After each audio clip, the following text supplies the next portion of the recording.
Tengo una historia que contarte, te ruego que no la leas. Por favor, no. Sé que suena estúpido, pero cuando entiendas por qué, será demasiado tarde. Sé que esto no les impedirá que lo hagan, pero con esta simple advertencia dejaré tranquila mi conciencia. Debo decir que no soy capaz de afrontar esto. Y desesperadamente necesito hacerlo. Déjenme comenzar desde el inicio. Tengo un viejo amigo, Joe, a quien conozco desde primaria. Estoy en mis veintitantos, él también, él ha sido mi amigo por lo menos la mitad de todo este tiempo. Diría que nos conocemos muy bien después de todos estos años. Esto puede parecer irrelevante y sin interés, pero lo debo resaltarlo. Lo conocía, y lo conocía bien. Lo que hizo fue y no fue nada lo que él hubiese hecho sin alguna influencia externa. En la noche del viernes, enero 23. Yo estaba manejando hacia su apartamento para recogerlo junto a su compañero de cuarto, ya que habíamos hecho planes para salir, llegar a un par de bares y generalmente algo para empezar bien la semana. Cuando llegué, habían autos de policía y ambulancias fuera del complejo de apartamentos. Por supuesto que yo estaba curioso, ya que, como mucha gente, raras veces veo cosas así. Mientras llegaba más cerca me di cuenta que había un cuerpo en una bolsa en la calle, rodeado por vidrios y nada más que a 5 pies de un auto muy abollado. Estaba aterrorizado, llegando a la conclusión de que alguien fue atropellado por un auto fuera del complejo. Cuando terminé de embobarme, seguí mi camino dentro y en las escaleras del tercer piso. Ahí era donde el apartamento de mi amigo está, y ahí fue donde descubrí que no había sido un simple accidente. La policía subió las escaleras, hablándole a los residentes y grabando uno de los apartamentos.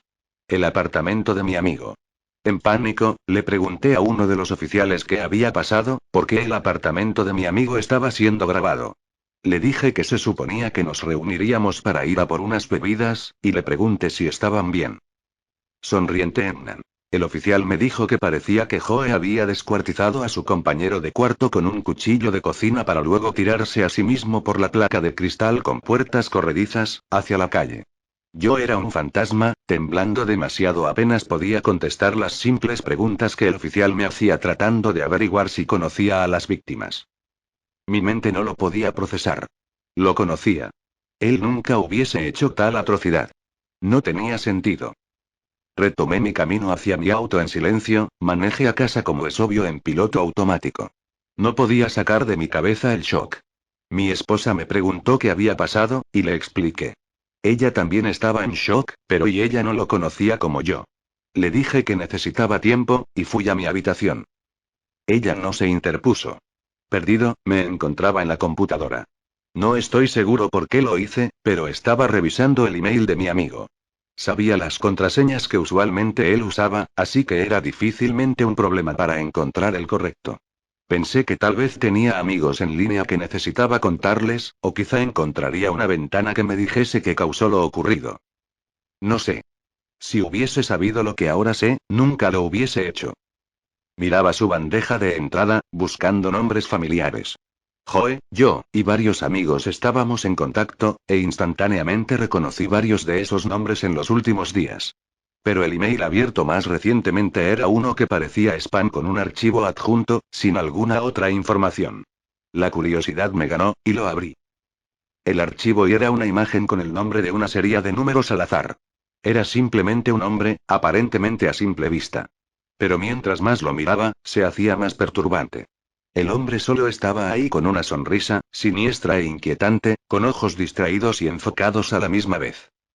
Esa terrible sonrisa, parecía que se ampliaba mientras la más la veía, y por minutos yo estaba obsesionado por ese horrible rostro, ojos ardiendo a la misma intensidad como yo los veía.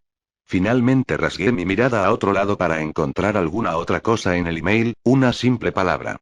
Una palabra que no puedo repetir. Aún no. Necesito contar mi historia. No podía mirarla otra vez.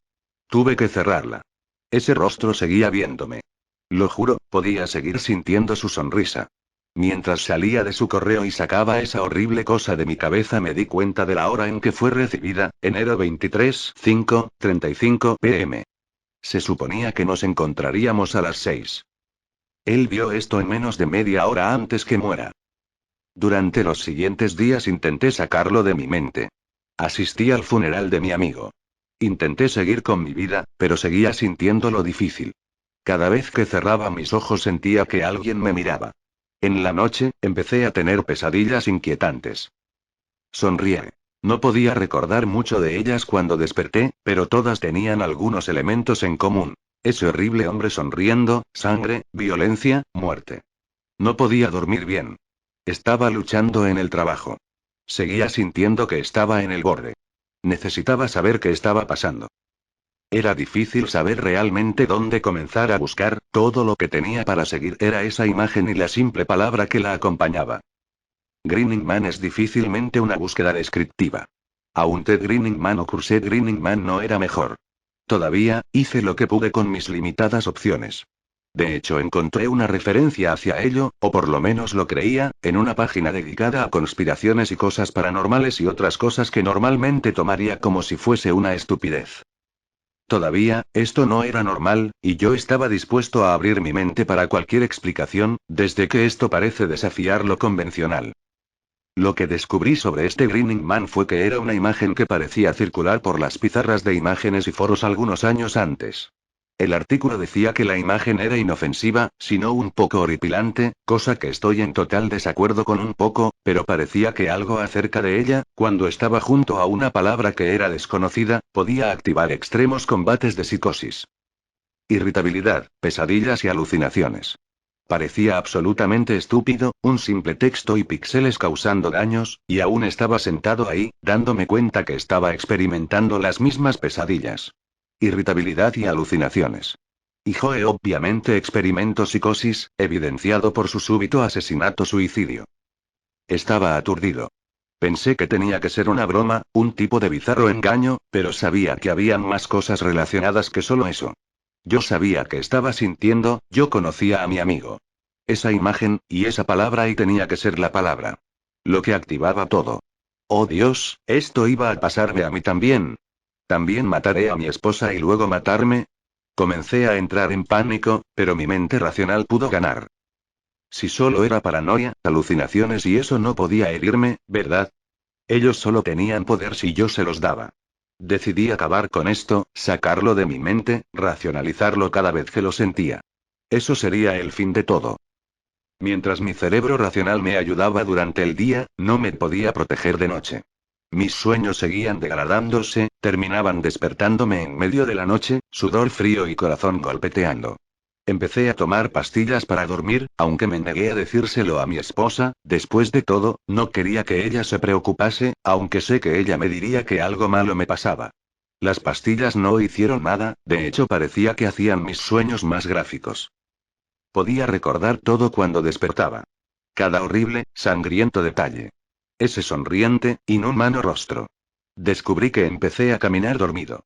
La primera noche desperté rizado en la tina del baño. Luego en la cocina, 3 días después, en la entrada, con un cuchillo en mi mano y los sangrientos restos de nuestro perro entre mis pies. Ni siquiera puedo recordar las cosas que pasaron después de eso. Sé que limpié mi perro, lo escondí en una bolsa de basura, dije que había escapado en la noche y se perdió. Estaba aterrorizado. No tenía idea de qué hacer. Intenté automedicarme en gran medida. Guardé todos los cuchillos de la casa. Mi esposa sabía que había algo terriblemente mal, pero me rehusé a decir algo. Ni siquiera sé si podría a la vez recordar a mi amigo. La página web. Sabía que se estaba poniendo peor. Las cosas que más recuerdo acerca de los sueños, aparte de ese horrible hombre sonriendo, son las emociones. Sentía como si cada muerte que pasaba en el sueño fuese real. Como si lo hiciera con mis propias manos, destripando a mis amigos, mi familia, personas desconocidas, en contra de mi voluntad. Como si cada muerte, cada visión de terror que él me enseñara, no solo era una visión de mi propio trabajo. Cada horrible muerte en el sueño lo hacía sonreír más. Él quería que yo me quebrara. Él quería que me convierta en lo que exactamente me mostraba. Él quería que me convierta en él. Por lo tanto, he venido aquí a decírtelo porque estoy desesperado. Necesito ayuda, como puedes ver, y no puedo soportar el pensamiento de dañar a mi esposa, la mujer que amo más en este mundo. Aún no sé si es inevitable. Él siempre está ahí, mirando y sonriendo, sabiendo que estoy a punto de colapsar, y codeándome cada vez más cerca al borde. Sé lo que él quiere. No puedo permitírselo. Pero no sé si haya alguna otra salida. Así que estoy aquí para llegar a tú, en esperanzas de que él me pueda dejar solo. Quizás si tú, el lector a quien no le importa nada, a quien advertí antes, pueda darle lo que él quiere, él me dejará. Lo tengo que intentar. No sé qué más hacer. Lo siento mucho. Espero que puedas perdonar a un hombre actuando con desesperación.